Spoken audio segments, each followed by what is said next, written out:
Hello കൂട്ടുകാരെ, എല്ലാവർക്കും നമസ്തേ. ഇന്ന് നമ്മൾ ഒരു കഞ്ഞി ചെറുവാരും പപ്പടമാണ് ഇന്നാക്കിയത്.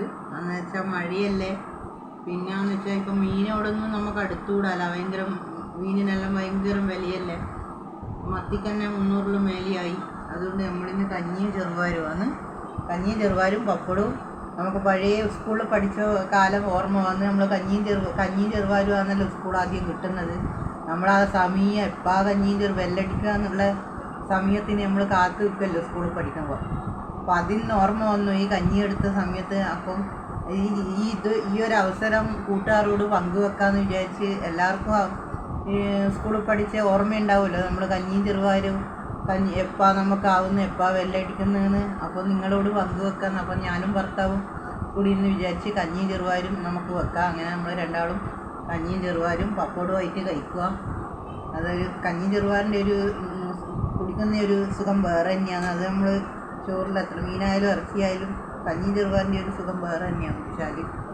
അതുകൊണ്ട് എല്ലാവർക്കും നമ്മളെ കഞ്ഞിയും ചെറുവാരും ഇഷ്ടമായെങ്കിൽ ലൈക്ക് ചെയ്യുക, സബ്സ്ക്രൈബ് ചെയ്യുക.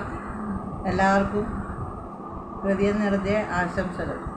എന്നാലും ദുഃഖിതരായ ഇന്ന് നമ്മൾ കേരളത്തിൽ ഇത്രയധികം നമ്മളെ സഹോദരന്മാർ അന്യ സംസ്ഥാനത്ത് പോയി ഒരു വീടെടുക്കാനുള്ള മോഹങ്ങളും കഷ്ടപ്പാടും കൊണ്ട് നമ്മൾ അന്യ സംസ്ഥാനത്ത് പോയി അവർ വിഷമത്തോടെ അവരെ കുടുംബക്കാരെ കാര്യം ആലോചിക്കുമ്പോൾ വല്ലാത്തൊരു വിഷമമുണ്ട്. എന്ന് വെച്ചാൽ ഒരു വീട്ടിൻ്റെ ഒരു നെടുന്തൂണാന്നൊരാണ് അവർ നയിച്ചു കൊണ്ടുവന്നിട്ടാണ് അമ്മയും അച്ഛനും ഭാര്യയും മക്കളും കഴിയുന്നത്.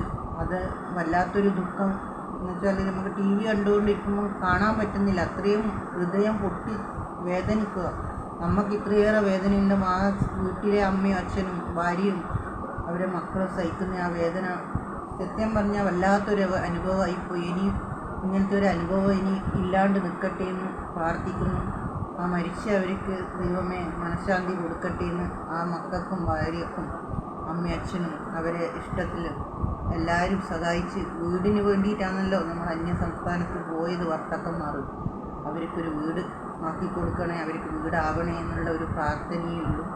എന്ന് വെച്ചാൽ അത് പല ആൾക്കും അത് മനസ്സിലാവുന്ന ആളുണ്ട്, നല്ല ആൾക്കാരുണ്ട്, മോശം ആൾക്കാരുണ്ട്. പക്ഷേങ്കിൽ പല വിഷമങ്ങൾ അനുഭവിക്കുന്നതൊക്കെ ആ വിഷമങ്ങൾ അറിയും. നമ്മൾ അനുഭവിച്ചാക്കെ അത് അറിഞ്ഞ് മനസ്സിലാവും. എല്ലാവർക്കും അത് മനസ്സിലാവില്ല, പക്ഷേ നമുക്കല്ല അത് മനസ്സിലാകുന്നത്. ഹൃദയം പൊട്ടുക ടി വി കാണുമ്പോൾ. വേറെ വേദനയുണ്ട്. ദൈവം അവർക്ക് ശാന്തി കൊടുക്കട്ടെ എന്ന്, അവരെ കുടുംബക്കാർക്ക് താങ്ങാനുള്ള ശക്തി കൊടുക്കട്ടെ എന്ന് പ്രാർത്ഥിച്ചുകൊണ്ട് വീഡിയോ ഇവിടെ അവസാനിപ്പിക്കുന്നു. എല്ലാവരും പ്രാർത്ഥിക്കുക, ദൈവം ഇനി ആർക്കും ഇങ്ങനെ ഒരു അനുഭവം ഇല്ലാണ്ടിരിക്കട്ടെ.